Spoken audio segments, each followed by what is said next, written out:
Флешмоб против главы Чечни в социальных сетях подхватили некоторые электронные издания. Видимо, понравился броский заголовок акции. Но интересно другое. Сколько человек и кто конкретно представляет россиян? Меньше десятка либералов и пара так называемых правозащитников – это те, кто берут на себя роль представителей многомиллионного российского народа. Муссируются постоянно темы сегодня, которые разделяют общество на те или иные части.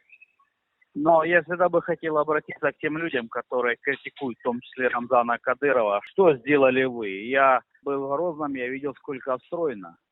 Я видел, сколько сделано. Поэтому попробуйте сами что-нибудь для начала создать и сделать, а потом критиковать. Гораздо легче сегодня занять позицию критикана. Или что-то там, вот сегодня очень много людей, которые что-то банкротят, распродают, вывозят и так далее, и так далее. И если провести статистику, то те крикуны, которые сегодня критикуют людей, это те люди, которые когда-то сами сидели на какой-то той или иной кормушке, ничего не создали, ничего не сделали, но их просто скажем так, попросили, потому что и результата их работы нет. Идея организации флешмоба принадлежит редактору информагентства «Политсовет» Алексею Шабурову. Его поддержали Илья Яшин, Любовь Соболь, Илья Мищенко, Николай Кавказский, Николай Ляскин, Петр Верзилов и Александр Гарможапова, пишут некоторые издания. Возникает вопрос, кто все эти люди, чем они известны в стране и, собственно, что полезного сделали для России. Между тем, о заслугах Рамзана Кадырова можно говорить очень долго. И это не только восстановленный регион, победа над терроризмом и бандитизмом, развитие экономики и социальной сферы, но самое важное – консолидация некогда разрозненного чеченского общества. Такого рода флешмобы, это, на самом деле, позор. Это постыдная абсолютно вещь. Это попытка нарушить правила политической игры и их расшатать. Фактически это попытки применить те же самые майданные политтехнологии, но уже в условиях России.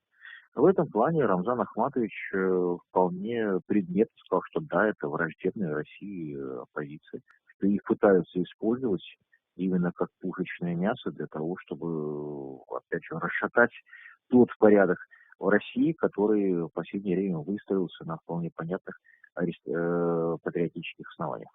Еще более нелепым выглядят призывы так называемых правозащитников отправить Кадырова в отставку. Постоянно искать отрицательные моменты в политике властей Чечни для многих оппозиционеров стало уже традицией. Вероятно, этот вопрос имеет финансовую подоплеку. Во сколько обходится западным заказчикам античеченская пропаганда, остается только догадываться. Свое возмущение по поводу заявлений оппозиционеров выразила чеченская общественность. Абсолютное большинство, я могу подчеркивать, уверенно, они с недоумением восприняли именно вот это заявление, якобы от общественности, которое подписано вот такими представителями, будем говорить, оппозиции, нападки на главу республики.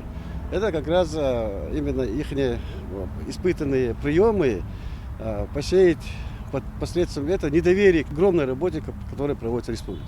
И я считаю, что им надо решать, кто должен уходить в отставку. За это решает народ, решает сам глава. Интересна и численность Конгресса интеллигенции, о котором до сих пор никто не слышал. И скольким либералам нужно собраться вместе, чтобы от имени общественности что-либо требовать. В данном случае происходит некая спекуляция, так сказать, либеральными идеями, в том числе идеей защиты прав человека, которые они просто, эти силы прикрываются. Потому что понятно, что и Чеченская республика, и глава Чеченской республики, такие субъекты политики, оказывая внимание которой, да, определенные политические силы, именно либеральная риторика, да, которую они, значит, используют с тем, чтобы давить на определенные, как им кажется, болевые точки внутри Российской Федерации, с тем, как я уже говорил, чтобы ослабить вообще в целом вот эти связи внутри российского государства. Свой протест акции либерала выразили многие видные политические деятели, в числе которых депутат Госдумы. Адам Делимханов даже выставил на своей странице в Инстаграм коллаж из фотографий участников Конгресса интеллигенции и подписал: «Собаки лают, караван идет». Ясмина Гацава, Ибрагим Налаев. Новости.